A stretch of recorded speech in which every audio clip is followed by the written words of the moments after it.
Ever read a study about education and think, whoa, this is huge, this changes everything, but then, ever wonder if someone else tried to repeat that study, if they would actually get the same results? It's such a good question. That's exactly what we're going to look at today in this deep dive. Yeah. We're going to be talking about replication studies in education research. Yeah, it's crucial, really, but people don't often talk about it enough, We're going to try to figure out how much replication is really going on out there. Exactly. And to help us out, we've got this paper called A Decade of Replication Study in Education, a mapping review, 2011-2020. Great paper. And I gotta say, some of what they found is pretty surprising. Oh, yeah, definitely. So this paper, they looked at all this research that got published from 2011 to 2020, and guess what?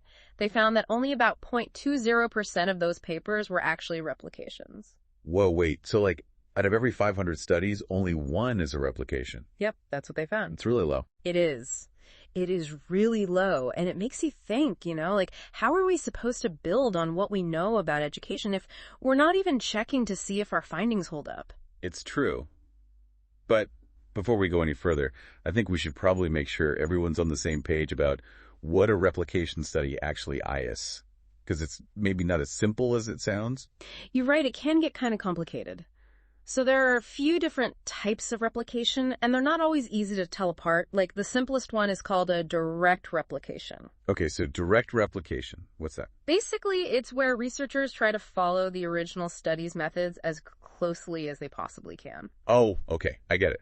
So it's kind of like if you have a recipe that works, you follow it step by step to get the same yummy result. Right? Exactly, you got it. But, in real life, it's not always possible to copy every single detail. Right, that makes sense. That's where these things called approximate replications come in. Ooh, approximate replications. Yeah, so it's they might tweak a few things, maybe they use a different group of students, or they change the materials a little bit. So it's still based on the original study, but with a few little changes here and there. Yeah, exactly. Think about it, you're using that same cake recipe, but this time you swap out, milk chocolate chips for dark chocolate chips. You're still trying to make the same cake, but with a little twist. Okay, I'm with you. So we've got direct replications and approximate replications. Are there any other types? Yep, there's one more. Conceptual replications. And this one can be a little tricky. Oh, how so? Well, with a conceptual replication, you're not really trying to copy the exact steps of the original study. Instead, you're more focused on testing the underlying idea behind it. Oh, okay. So it's less about the specific methods and more about the big picture concept. You got it. Yeah. So you might use completely different methods from the original study, but you're still trying to see if the same basic idea holds up. So with conceptual replication, things can get pretty fuzzy, huh? Even figuring out if something counts as a conceptual replication or not can be tough. Yeah, you're absolutely right. And you know what? Even the researchers who wrote this paper, they admitted that they had trouble categorizing the different types of replication sometimes. It's complicated. But that just makes that low replication rate even more worrying, don't you think? I mean, if we can't even agree on what counts as a replication study, how can we expect to see a lot of them happening? That's a really good point. It seems like we need a clearer definition if we want to make replication a bigger part of education research. So this study looked at a whole decade of research. Did they find any patterns or trends over those 10 years? They actually did. They found that the number of replication studies actually went up a little bit over time. Oh, really? Yeah, so it went from 0.13% in 2011 to 0.27% in 2020. Not a huge jump, but it shows that maybe, just maybe, things are starting to move in the right direction. Well, that is a little bit encouraging. Maybe the research world is starting to realize how important it is to double-check our work. It's like, before you build a house, you got to make sure the foundation is solid, right? Exactly. That's a great way to put it. A strong foundation is key, and that's what replication helps us build. Now, here's something else that's really interesting. The study found that who does the replication can actually make a difference in whether it's successful or not. Okay, now I'm intrigued. Tell me more about this connection between the authors of a study and whether or not it gets replicated successfully. Well, it turns out that replications were more likely to be successful when at least one of the original authors was involved. Almost like they were double-checking their own work, Makes sense, right? They already know the study inside and out, so they're the best ones to spot any little things that might have gone wrong the first time around. It's like having a second set of eyes on your own writing to catch those typos and grammar mistakes. Right. But in this case, it's catching little details that might have skewed the original results. Exactly. That's a great way to think about it. But it also makes you wonder, does that mean those replications might be a little biased? That's a good point. If I'm reading a study and it's been replicated by a totally independent team, that seems like a better sign that the findings are solid, right? Like, it's like getting a second opinion from a different doctor. You're right. That is a good sign. And that kind of raises the question of bias, right? Like, it's natural for researchers to feel kind of attached to their own work. It's not that anyone's trying to be sneaky or anything, but it's just good to have that outside perspective, to make sure things are really objective. Checks and balances, I like it. But here's the big question. Why should our listeners even care about any of this? Yeah. How does this replication stuff affect them in their everyday lives? Oh, that's a great question. Like, you might not be an education researcher yourself, but this stuff can still have a big impact on you. Think about it. Imagine you're a teacher trying to pick the best reading program for your students, or you're a parent trying to make decisions about your kids' education.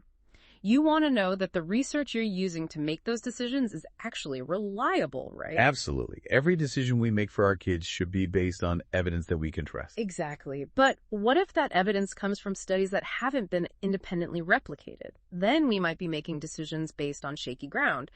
And that's not good for anyone, especially the kids. So it's kind of like replication is like a quality control check for education research. Like, it helps us separate the solid findings from the ones that might just be flukes, or findings that might only work in very specific situations. You nailed it. That's exactly what it's all about. And that's why it's so important for everyone to understand this. Without replication, we risk making choices that aren't really supported by evidence. And that can have some serious consequences, It's starting to feel a lot less abstract and a lot more relevant to my life as a parent, for sure. It's like trusting a recipe that's only been tested once. Maybe it works, maybe it doesn't. But wouldn't you feel more confident if you knew that a bunch of different people had tried it and got the same result? You know what? That is the perfect analogy. Replication helps us make sure that the information we're using is trustworthy. Which brings us to another fascinating finding from this study, it turns out. Some journals are like hotspots for replication studies. They have way more replications than others. Oh, really? That's interesting. Tell me more about these journals that seem to be leading the charge in replication. What makes them so different? Yeah, so the study found that journals like the Journal of Educational Psychology and Exceptional Children, these journals had much higher replication rates than others, like both over 2%. And it really makes you wonder, why are some areas of research more likely to have replications than others? Right. Maybe it's something about the types of studies they publish, or maybe it's about the culture of those research communities. Like, some groups of chefs are super careful about testing and refining their recipes, while others are more focused on creating, super fancy and innovative dishes, and maybe they don't test them as thoroughly. I love that analogy. That's a great way to think about it. Maybe some fields just place more importance on replication. But that raises another question, doesn't it? Like, how can we encourage more replication across the board? How can we shift the culture of research to make this a bigger priority? Yeah, that is the million-dollar question, isn't it? Like, we keep seeing these low replication rates, and it makes you wonder, how do we, get researchers to actually want to do replication studies? Yeah, like, how do we actually make that happen? What would need to change? Well, one thing's we've got to change how people think about these studies. Right now, if you're a researcher, you get way more recognition for publishing something new and exciting, right? Yeah. New and groundbreaking. That's what everyone wants to read. Exactly. And so replications, especially those that don't find super exciting new results, they kind of get seen as less valuable. That seems kind of backwards though, doesn't it? Yeah. Shouldn't we be more excited about confirming that the stuff we already know is actually solid? You're telling me. It's like you said before about building a house. You want to make sure the foundation is strong before you start adding those extra floors, right? Exactly. We need to give researchers credit for doing these replications, even if they don't discover anything super new. 100%. Journals could publish more replications, and the people who give out research money, they could prioritize replication studies more. It's all about incentives. Yeah, that makes sense. If we want researchers to focus on replication, we've got to make it worthwhile for them. But what about practical stuff? Are there things we can do to make it easier to actually do these replications? Totally. Open science is a big one. Open science. Yeah, so it's all about making the data and the materials from the original study easy to find. Oh, so other researchers can just grab what they need and get started. Exactly. Like, if you give researchers a blueprint, it's way easier for them to rebuild something than if they have to start from scratch every time, right? That makes total sense. Are there any, like, websites or tools that already do this, that help with open science, I mean? Oh yeah, there's definitely stuff out there. Some journals have special sections just for replication studies, and there are platforms like the Open Science Framework where researchers can share their work and collaborate. So yeah, things are happening. It's good to see. It sounds like we're making progress, but it also sounds like there's a lot of work to do to change those old school attitudes in academia. That's not going to happen overnight, is it? You're right, it's a long process. But the good thing is, more and more people are talking about this. There are organizations like the Reproducibility Project, and they're really helping to raise awareness about how important replication is. That's great to hear. It sounds like there's a movement building. But I'm curious, what can we do as, like, regular people who read and use research? Like, Right. how can we be more critical of the studies we come across and make sure we're not making decisions based on flimsy evidence? Oh, that's such a great question. It's important to remember that no single study, no matter how amazing it seems, should be taken as like the absolute truth. It's all about looking at the big picture and seeing if the findings hold up across multiple studies, especially replications. So, healthy dose of skepticism is a good thing. Like, we shouldn't just believe everything we read. Exactly. You got to ask questions like, has anyone else replicated this finding? What are the limitations of this particular study? Could there be other explanations for these results? You know, stuff like that. So we should be like active readers of research, not just passive ones. 100%. You got to question things, evaluate the information, don't just take it at face value. And remember, even if a study hasn't been replicated yet, it can still be valuable. It can spark new questions, lead to new hypotheses, and help the field move forward. It's not about dismissing research that hasn't been confirmed. It's about understanding its limitations and putting it in context.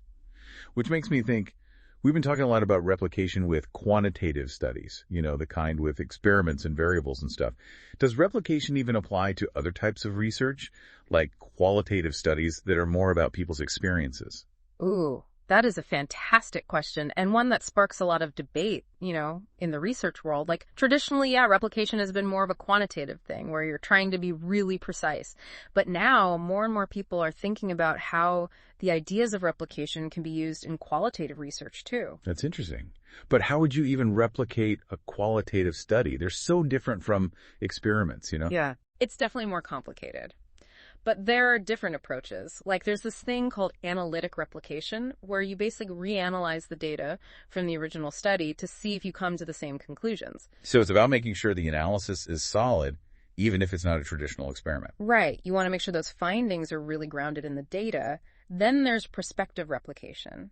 That's where you take the same methods and ideas from the original study and apply them in a new setting with a different group of people. Oh, so you're testing if the findings hold up in different contexts. Exactly. It's about seeing how transferable the findings are. And you know what? I think it shows that those core principles of replication, transparency, rigor, a commitment to good research, they can apply across all different types of research. It sounds like a really exciting area to watch as researchers come up with new ways to use replication in different types of studies.